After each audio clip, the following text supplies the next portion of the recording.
पिता का खाली घर। पिता ने अपनी सारी ज़िंदगी की कमाई और मेहनत से वो घर बनाया। बेटे की पढ़ाई के लिए पैसे भी जमा करते गए ताकि बेटे की पढ़ाई लिखाई में कोई कमी ना हो। जब बेटे की पढ़ाई ख़त्म हुई तो पिता ने अब बेटे की शादी के लिए घर को और बड़ा बनाया ताकि बहू बेटे पोते पोतियाँ सब यहाँ हंसते खेलते रहें।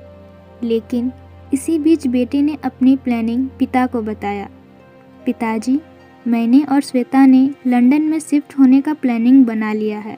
शादी के बाद हम दोनों वहीं रहेंगे। तब पिता का चेहरा पूरी तरह सूख गया, पर बेटे की खुशी के आगे और क्या ही कहते, इसीलिए वे कुछ नहीं कहते हैं।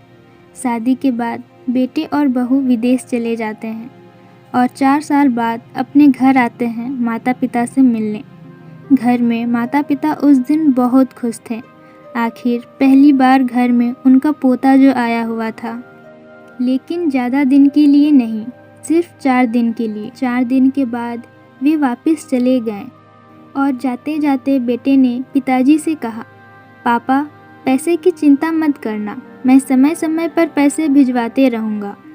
लेकिन पिता को पैसे की नहीं बल्कि अपने बेटे की प्यार की ज़रूरत थी। पर ये बात उस पढ़े लिखे इंटेलिजेंट बेटे को कहाँ पता। बेटे और बहू वहाँ से चले जाते हैं और हर 2 साल में सिर्फ 4 दिन के लिए मिलने आते थे। इसी दौरान एक बार पोता दादाजी से पूछता है, दादाजी, आपने इतना बड़ा घर क्यों बनाया है, जबकि यहाँ तो सिर्फ आप और दादी जी रहती हैं। काश मैं भी आपके साथ रहता इतने बड़े घर में। हम तो वहाँ एक छोटे से घर में रहते हैं, वो भी हमारा अपना नहीं है। तो दादाजी कहते हैं, विदेश में रहना तुम्हारे पापा का निर्णय है। तुम्हारे पापा को वहीं रहना पसंद है, इसीलिए तुम सब वहाँ रहते हो। घर से वापस विदेश जाने के बाद पोते ने देखा कि उसके सारे अच्छे दोस्त किसी दूसरे स्कूल के हॉस्टल में शिफ्ट हो रहे हैं, तो उसने भी उसी हॉस्टल में रहने का मन बनाया और आकर घर में कहा। बेटे और बहू दोनों ने देखा कि स्कूल अच्छा है, इसीलिए उसे हॉस्टल में रहने की इजाज़त दे दिया और एडमिशन भी करवा दिया। परंतु कुछ दिनों में ही बेटे के दूर रहने से उसके पिता को बिल्कुल भी अच्छा नहीं लगने लगा। वो अपनी पत्नी से कहता है, श्वेता, जब से हमारा बच्चा हॉस्टल चला गया है, घर कितना सूना सूना लगता है। उसे देखे बगैर दिन अच्छा नहीं गुजरता, किसी भी काम में मन नहीं लगता।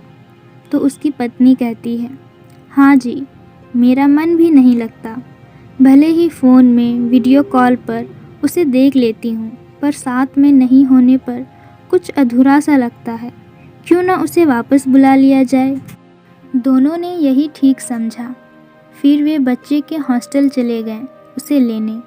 वहाँ जाकर उसकी माँ उसे कहती है, बेटा, हम तुम्हें लेने आए हैं। तुम्हारे बगैर घर सूना लग रहा है, तुम हमारे साथ चलो। बेटा, नहीं माँ, मैं यहीं ठीक हूँ, मुझे यहीं रहना है। पिता, बेटा, इस तरह जिद नहीं किया करते। तुम्हारे बिना हमारा काम में मन नहीं लग रहा है। आखिर तुम नहीं समझ सकते कि एक माँ बाप का दर्द क्या होता है बेटे के दूर जाने से। तो फिर बेटा कहता है, पापा, आप भी तो दादाजी से इतना दूर रहते हैं।